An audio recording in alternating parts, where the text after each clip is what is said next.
प्रिय श्रद्धालुओं, कुछ प्रसिद्ध व्यक्तियों के विचारों से आपको हम प्रतिदिन अवगत कराते हैं। आज हम आपको अवगत करा रहे हैं श्री ईश्वर चंद्र विद्यासागर के विचारों से। ईश्वर चंद्र विद्यासागर बंगाल के प्रसिद्ध दार्शनिक, शिक्षाविद, समाज सुधारक, लेखक, अनुवादक, मुद्रक, प्रकाशक, उद्यमी और परोपकारी थे। बंगाल के पुनर्जागरण के स्तंभों में से भी वे एक थे। तो श्रवण कीजिएगा ईश्वर चंद्र विद्यासागर के विचार। इनका जन्म 26 सितंबर 1820 को हुआ एवं निधन 71 वर्ष की अवस्था में 29 जुलाई 1891 को हुआ। तो उन्हीं के विचारों में उनके विचार श्रवण कीजिएगा। विद्या सबसे अनमोल धन है। इसके आने मात्र से ही सिर्फ अपना ही नहीं अपितु पूरे समाज का कल्याण होता है।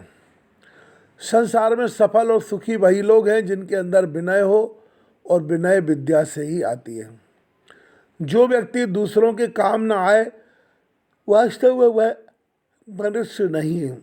समस्त जीवों में मनुष्य सर्वश्रेष्ठ बताया गया है क्योंकि उसके पास आत्मविवेक और आत्मज्ञान है। कोई मनुष्य अगर बड़ा बनना चाहता है तो वह छोटे से छोटा काम करे क्योंकि स्वावलंबी ही श्रेष्ठ होते हैं। बिना कष्ट के ये जीवन बिना नाविक की नाव जैसा है जिसमें खुद का कोई विवेक नहीं है। अगर सफल और प्रतिष्ठित बनना है तो झुकना सीखो क्योंकि जो झुकते नहीं हैं वे समय की हवा उन्हें झुका देती है। एक मनुष्य का सबसे बड़ा कर्म दूसरे की भलाई और सहयोगी होना चाहिए जो एक संपन्न राष्ट्र का निर्माण करता है। मनुष्य कितना भी बड़ा क्यों न बन जाए उसे हमेशा अपना अतीत याद करते रहना चाहिए।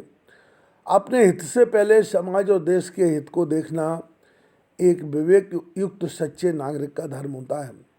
संयम विवेक देता है, ध्यान एकाग्रता प्रदान करता है, शांति, संतुष्टि और परोपकार मनुष्यता देती है।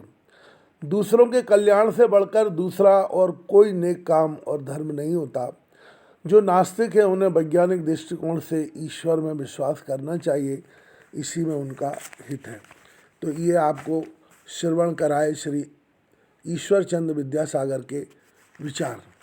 इनमें से जो आपको ठीक प्रतीत होते हो उन्हें अपनाने का प्रयास करें, और जो आपको व्यर्थ प्रतीत होते हो उनके लिए उनके बारे में निर्णय करने के लिए आप स्वतंत्र हैं।